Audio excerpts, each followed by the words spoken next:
दोस्तों, हमेशा सिक्के के दो पहलू होते हैं। एक तरफ अच्छाई होती है तो दूसरी तरफ बुराई होती है। यही हाल है भारत के पड़ोसी देशों का भी। एक तरफ जहां पाकिस्तान जैसा खूंखार देश पड़ोसी भारत के बगल में है, तो वहीं दूसरी तरफ भूटान जैसा, जो कि बेहद खूबसूरत और शांति प्रिय देश है, वो भी भारत के बगल में है। दोस्तों, आज के इस वीडियो में हम आपको बताएंगे कि आपको क्यों एक बार भूटान जरूर जाना चाहिए। आखिर क्या वजह है कि जो एक बार भूटान घूम के आता है वो हर छुट्टी में वही जाना चाहता है। कई लोगों ने तो इसे यह भी कह दिया है कि भूटान उनका दूसरा घर है। भूटान की खूबसूरती कैसे सबसे अलग है, यहाँ का खाना सभी को क्यों इतना पसंद आता है, और सबसे बड़ी बात, यहाँ के लोग इतने दिलदार कैसे हैं, आज हम आपको ये सारी जानकारियाँ देंगे। रोज़मर्रा के तूफान में एक बार तो आइए भूटान में। लेकिन वीडियो शुरू करने से पहले आप हमारे चैनल को सब्सक्राइब करें और बेल आइकन को ज़रूर दबाएं। दोस्तों, सबसे पहले तो मैं आपको बता दूं कि भूटान यकीनन बहुत छोटा देश है। यहाँ की पॉपुलेशन लगभग 9 लाख ही है, लेकिन ये देश कभी किसी का गुलाम नहीं बना। भूटान के एक तरफ चीन है तो दूसरी तरफ हिंदुस्तान, साथ में तिब्बत। हिमालय की गोद में बसे हुए भूटान की राजधानी थिम्पू है। दोस्तों, भूटान के किसी निवासी के साथ अगर आपकी मुलाकात हुई है और उनकी कोई बात आपको समझ नहीं आ रही हो तो चौंकिएगा मत, क्योंकि यहाँ के निवासी जोंगखा भाषा में बात करते हैं। भूटान दुनिया भर में एक अद्भुत देश के तौर पर प्रसिद्ध है, पर ऐसा क्यों, इसका रहस्य बहुत ही अमेजिंग है। क्या कभी आपने ट्रैफिक पुलिस को अपने पारंपरिक नृत्य के द्वारा चलते हुए ट्रैफिक को गाइड करके देखा है? शायद नहीं देखा होगा, लेकिन आपको बता दें, भूटान की राजधानी थिम्पू में कोई ट्रैफिक लाइट लगी हुई नहीं है। इसके बावजूद यहाँ ट्रैफिक बहुत ही स्मूथली चलता है। जब लोग ही इतने समझदार होंगे तो ज़रूरत क्या है ट्रैफिक लाइट की। पता नहीं ये दिन हिंदुस्तान में कब देखने को मिले। दोस्तों, जैसा कि हम जानते हैं कि भूटान हिमालय के गोद में बसा है। यहाँ चारों तरफ पहाड़ियाँ ही पहाड़ियाँ हैं, लेकिन जब आप भूटान जाओगे तब आपको पता चलेगा कि यहाँ के लोग कितने क्रिएटिव हैं। यहाँ चारों तरफ का आर्किटेक्चर कितना दमदार है। पहाड़ियों के बीच में आपको देखने को मिलेंगे एक से बढ़कर एक किले नज़र आएंगे। यहाँ के होटल भी कमाल हैं। पहाड़ों पर तैयार किए गए होटल बहुत खूबसूरत होते हैं। दोस्तों, जैसा कि आप सभी जानते होंगे कि भूटान में भगवान बुद्ध की पूजा की जाती है और उन्हीं के दिखाए गए मार्ग पर ज़िंदगी को जिया जाता है। यहाँ के लोग बेहद शांत स्वभाव के होते हैं। लड़ाई झगड़ा यहाँ का कल्चर नहीं है।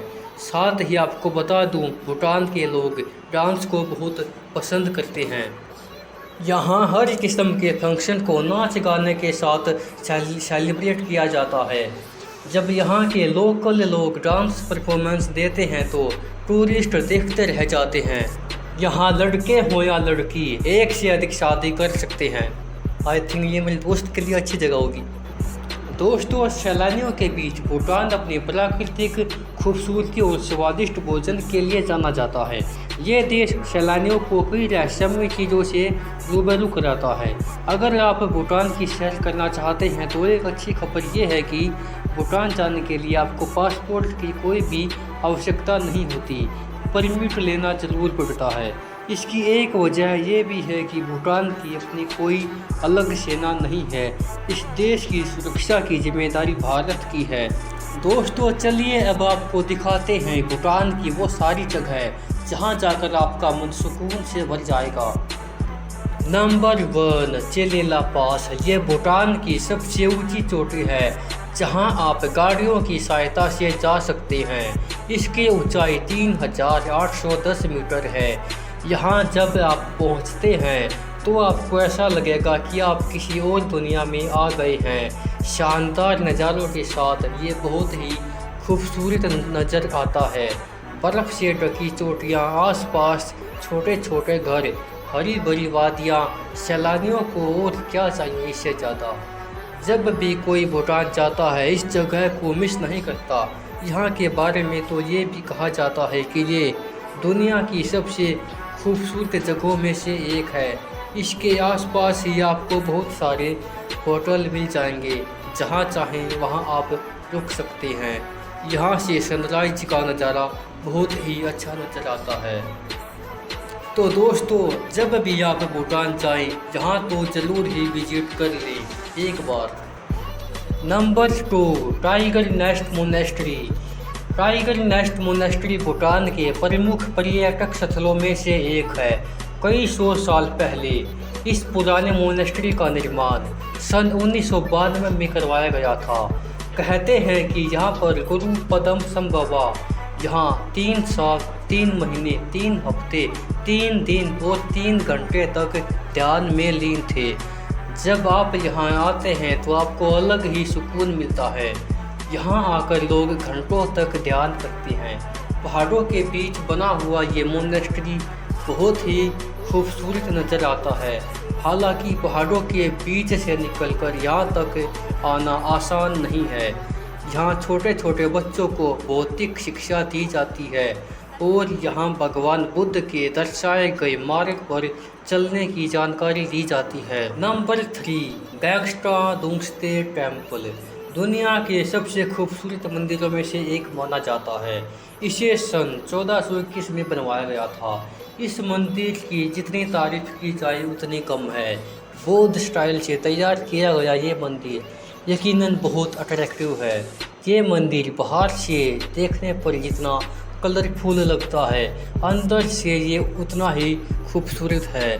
अगर आप भी भूटान जाते हैं तो आपकी विश लिस्ट में ये जगह ज़रूर होनी चाहिए। नंबर 5, पारो वीकेंड मार्केट। दोस्तों, एक बात तो तय है, चाहे आप दुनिया में कहीं भी क्यों न चले जाएं, चाहे आप कितनी भी जगह क्यों न घूम लें, लेकिन जब तक आप उस जगह से कोई न कोई वस्तु खरीद कर न लेके आएँ, आपकी यादें अधूरी सी रह जाती हैं, है कि नहीं दोस्तों। तो अगर आप हैं भूटान में, आपको करनी है शॉपिंग, तो आप जा सकते हैं पारो वीकेंड मार्केट। यहाँ आपको भूटानी परंपरा के लिहाज से सारी चीज़ें मिल जाएंगी।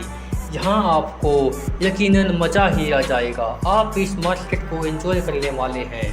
भूटानी कपड़ों से लेकर आपको यहाँ प्रसिद्ध भूटानी गुलदस्ते भी बहुत ही कम दाम में मिल जाएंगे।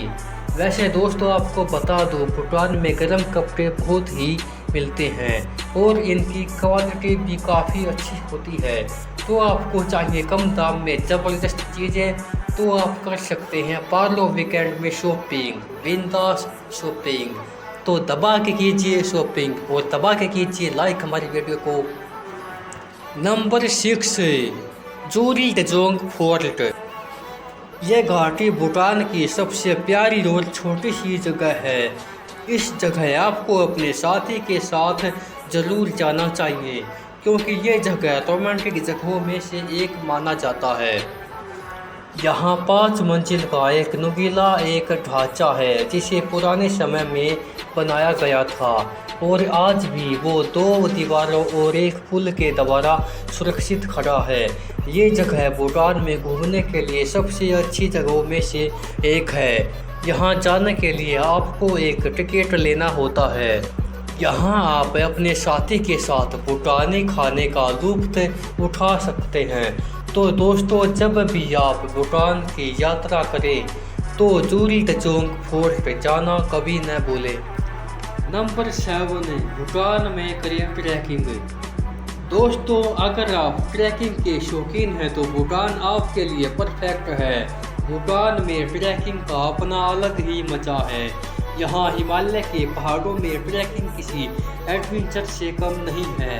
अगर आपको ट्रैकिंग का मज़ा लेना है तो आपको अप्रैल के मौसम में जाना चाहिए। वहीं अगर आपको मौसम का मज़ा लेना है तो आपको अक्टूबर के महीने में वहाँ जाना चाहिए। वैसे भूटान में भारत से बहुत